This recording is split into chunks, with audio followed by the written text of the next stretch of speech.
Diamond David. It has a good ring to it, and it describes me perfectly. All right. Well, the other part of that first blog was the fact that you're a huge wrestling fan. Mm-hmm. You idolize Ric Flair. You love the personality. You got the white blonde hair going there. I have it, and if it weren't for the beard, I would be much more Ric Flair-like.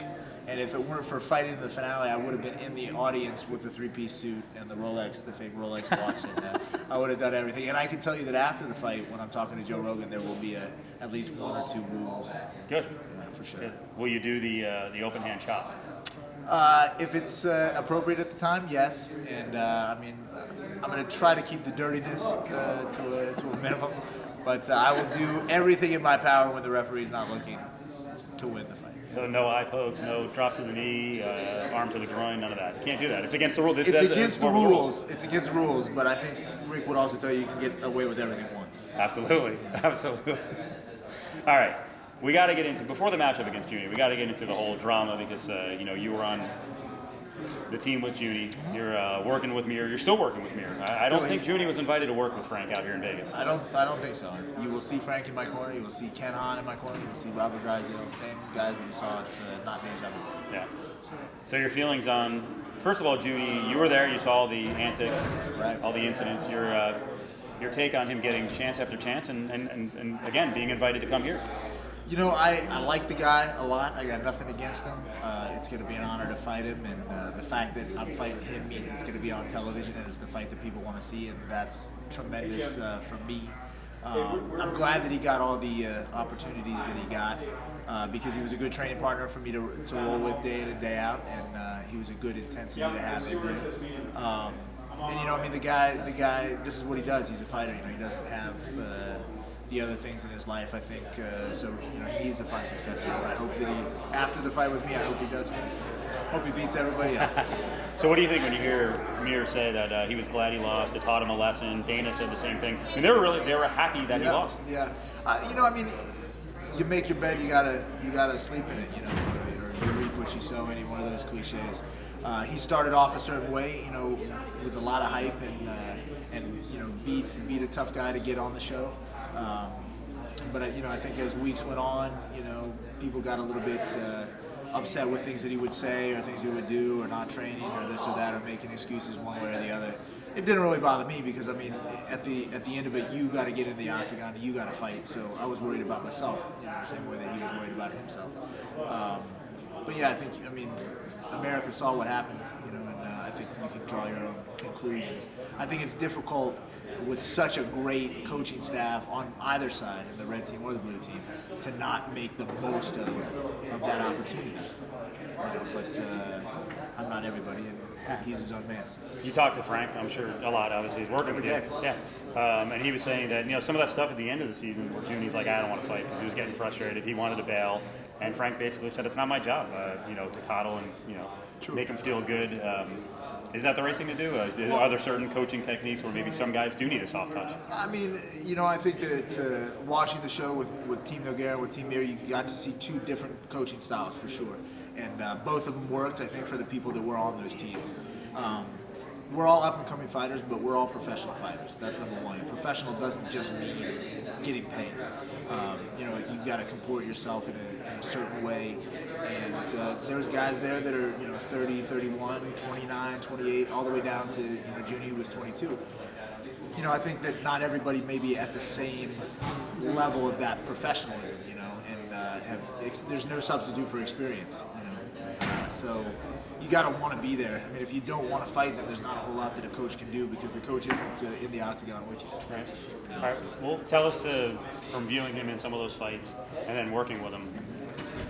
I kind of have a gauge of what kind of fighter you are. It looks like you're pretty well-rounded, certainly a good wrestler. Right. Mir was raving about the striking. I don't know, I never really got a good read on Junie. All we heard about was how great he was, and then when we saw him in there, I didn't think his striking looked that great. I think that there's a lot of different fighters. There's guys that train really, really well and that are really good in the gym, and then maybe when they get in the ring or the cage, they lose a little bit of something. And there's people on the opposite that you see getting beat every day in practice, and then they're gamers when they get in to the octagon. I'd much rather be that guy, obviously. I thought he trained really, really hard, and I thought he was a good guy to grapple with and a good guy to box with.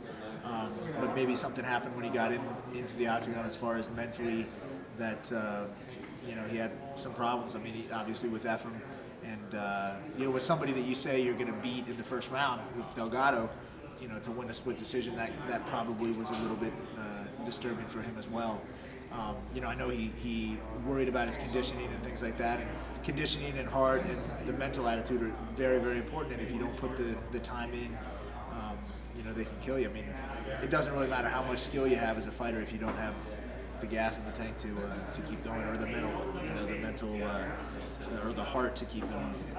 How can that mental side of thing, that kind of breakdown, loss of concentration, happen to anybody? Would a guy go in there and go, I'm going to let someone punch me in the face to show how tough I am? Yeah. Anyone who did that? Or? Yeah, I've heard that happens occasionally. His problems mentally, and I have the same thing. Yeah, I want to go out there, and a lot of times because I want it to be an exciting fight, and because I want to do something that I want to watch, I get into trouble. I've given up my back in fights, and had to really work to get out of these positions just to make the fight more exciting. What Philippe did to me was getting knocked down was the first time I ever been knocked down, and it was definitely a lesson. I'm not going to let Junie punch me in the face for free. But it's a little bit different. I think maybe my problem can be fixed a little bit easier. Yeah. Now, if Junie were 205 and you were drinking, maybe. Then if it was going to be funny and it was going to be clip of the week on E, 100% I'd let him do it. I'd let him do it twice. No, don't tell us that you actually went through that whole thought process, because I don't think you were of right mind when you decided to let him hit you in the face. Afterwards, you may look at it that way. If you don't want me to tell you that, the guy that also took part in it is standing behind the camera, and I can say that there were conversations. You got to understand, when you're this smart, you figure stuff out. I mean, that was a bit, and it wasn't just. Really? Yeah. I mean, come on.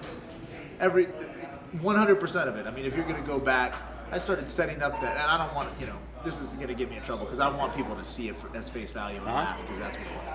But I started setting that up, at the kitchen table 2 hours earlier when I was telling people that they couldn't. I mean, come on, I'm 100%. I've said this in many interviews.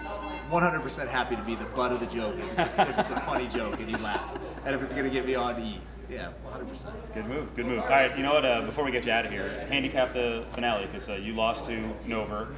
We see, Escudero looks like a pretty solid guy, especially with the jiu-jitsu. And yet, I'll tell you, here in Vegas, and faraway places, he is a gigantic favorite. Nover is, like a 5-1 favorite. Sure. Well, he beat me, so he's a very good fighter. Okay. And he beat Roop, and he beat a really good guy to get in the house. So obviously, I mean, I like Ephraim a lot, but obviously I hope Philippe wins, because if I'm going to lose to somebody, I want it to be the ultimate fighter. I think that Vinny and Bader is a very, very close match. I got to go with Vinny. Just he was my teammate, and I think of all the guys at light heavyweight, he's the guy that can beat Bader, because he's better at the place that Bader likes to take the fight.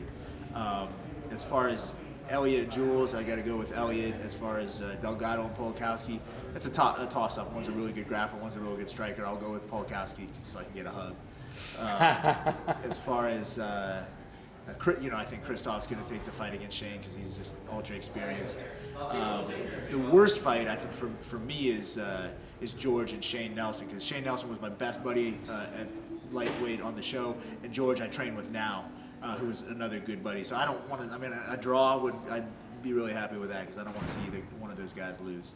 And then obviously I think I'm going to win by knockout, because that's what people want to see. America wants to see it. All right. So, are you trying out for the analyst spot too? I asked him about one fight. You gave you know what? I like that. I'll tell you. I've been offered. Dana White said that I was a very good reporter. He said if I wanted to do something in the future. I mean, this was after a couple of drinks at the after. We'll see. I mean, I kept saying Dana White, Dave Kaplan, season 8. I probably said that 15 times to preface every question, but. I would love to be doing this, but I have a couple fights in me. All right. And the one thing in the future we do want to see, if you win, I would do it after you win. Go with the Ric Flair robes. Baroni did it. No one else has done it. Why not? A nice beaded robe coming down to the music and everything. Couple of chicks with you. Here's the thing. Well, the chicks you can never go wrong with. Here's the thing about that, though. Diamond Dave Kaplan is not Ric Flair. He owes a lot to Ric Flair, just like the Nature Boy owes to the Nature Boy Buddy Rogers or Gorgeous George or guys back then. Yeah, I know my history about pro wrestling.